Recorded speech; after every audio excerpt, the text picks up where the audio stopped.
And good morning, everybody. Thank you for tuning into Good Things Utah. Happy Monday. Hope you had a wonderful weekend. We are days away from Christmas. Your voice is back. You're My back. voice, I'm 80%, everybody. This And you is one- sound much better. Thank you so much. This is one of those, you talked about the triple-demic, right, going around. I don't know exactly other than this was a cold that lodged in my voice. And I met so many viewers over the weekend that said the same thing had happened to them. We couldn't talk. It takes weeks to shake it. I had a little cold too, maybe a month and a half ago, and I'm still clearing my lingering? throat. It's still in there. I've had a couple of on-air coughing attacks. You know, when you just get that tickle in your throat and you can't do anything about it, but I feel fine. So like you said right before we started, I'm not sick. I'm not going to get you sick. But it's going to hang on for a minute. I know. I will tell you, my 17-year-old has had a cough for about 6 weeks. And I'm looking over at IHC and they're nodding at me. They're going, yep, that's about right. We're talking more about it a little bit later in the show. But it lingers. I know, and my kids, they come back from school and they're saying that their teachers and students have laryngitis. I mean, I don't know if they really know exactly, but it's the same thing, the cough and losing their voice. So a lot are are out sick. It is tough to yell at my 17-year-old to clean a room with no voice. Yeah, you can. I have had a really hard time this weekend. And get stuff done. But I can tell you about this. We're talking Christmas, of course. That's coming up in just a few days. But Hanukkah kicked off last night. It goes until Monday, December 26th. And for your Jewish friends, I mean, this is something that they are absolutely celebrating and you need to know about. It lasts for 8 nights. It commemorates how long the holy light burned. And a Hanukkah is lit each night of the holiday. So that's the menorah. And it has those 9 candles. 8 candles are the same height. 1 sits apart. And the menorah is lit every night after sundown. Now, do you know how to spell Hanukkah, you two? No. There are different spellings. So there's no wrong way, Saray, to spell it. No Don't you like way. that? Okay, no correct way because it's the translation from Hebrew to English. So look at the couple different ways. And those are all correct. I got nervous for a minute. I thought you were going to put us on the spot and make us do a quick spelling bee. I wasn't prepared. I wouldn't do that to you on a Monday. I wouldn't do it. But yeah, no, there's no correct way. I mean, any way that you spell it.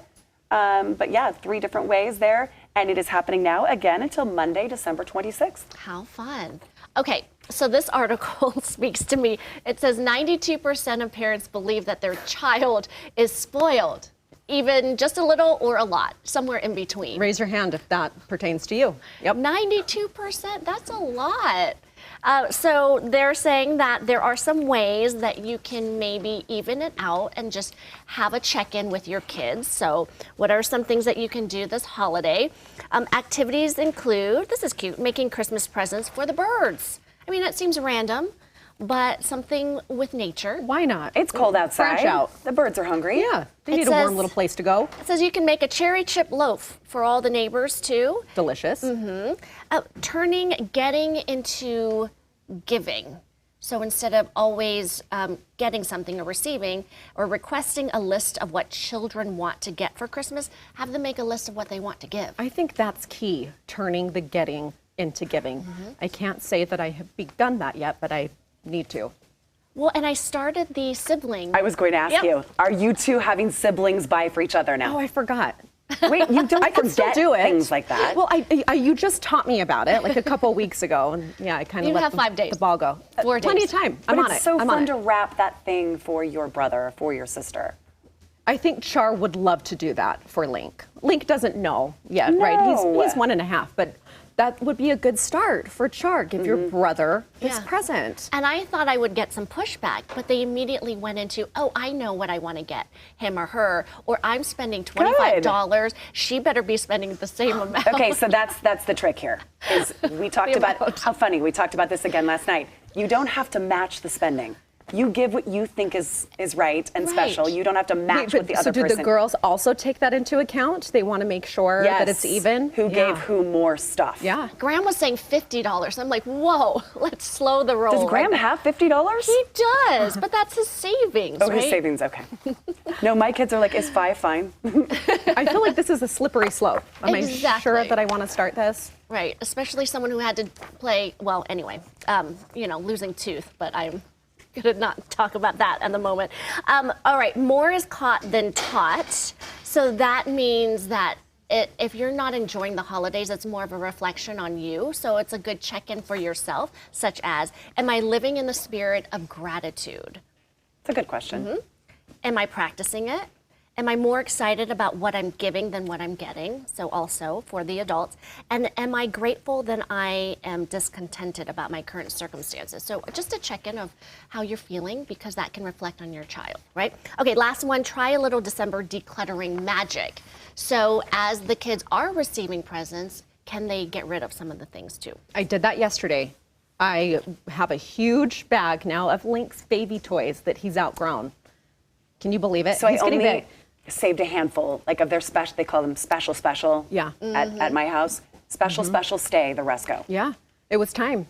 He also outgrew his baby bath this weekend. He's in the big Wawa He's 18. now. He's basically 18. He's in college this fall. So speaking of kids who are a little older, maybe the teenage years, how do you know when they need connection from you? I thought this was interesting. So it's easy when they're little. You know when they want you because they come and hop in your lap, they tell you, they hug you, they touch you.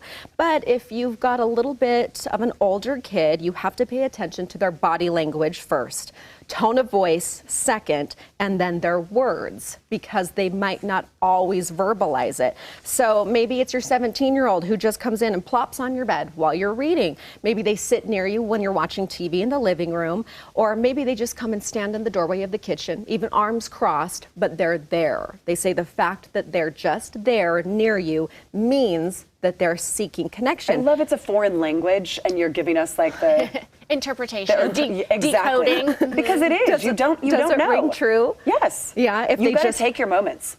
And that's what they say too. So they say take a minute, notice that they're there. So more than half of connecting to a teen or a tween is not shutting them down. This is funny. It's like bird watching. No sudden moves. Don't chase them away. I kid you not, when she puts her arm around me, I don't breathe and I don't move because I don't know how long it'll last or if it'll ever happen again. So I live in the moment when she puts her arm around me. Do you do this? You try an opening line, so you assess their body language first. And if it looks like maybe they're a little down, you can say, you seem down. Or it looks like you're carrying a lot of weight on your shoulders. If they're happy, then you can say, you look excited, or it seems like you're having a good day. And again, we hear this all the time, just don't say, how was school?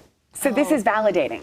Like you're validating instead of saying like how is school or how was your day? I mean, it just doesn't get you anywhere. If you say you look sad, you look tired. You look, I mean, don't do you look tired. No one wants to hear that. No one wants that. Actually, stop. No. No more. But it opens the door to maybe them opening. Sometimes their I use her lingo and that helps. I go, what's your vibe today? I like your vibe. Perfect. Right? I feel like that's right online. They just say, don't interrupt, wait and ask questions, find the sweet spot. Sometimes it's late at night, sometimes it's at a meal, but just don't chase them away. I love Bird that you watching. say, Bird watch, you bird say, watch. they say. You'll get there soon enough, They my say. friend. You will have to know the language. Yeah.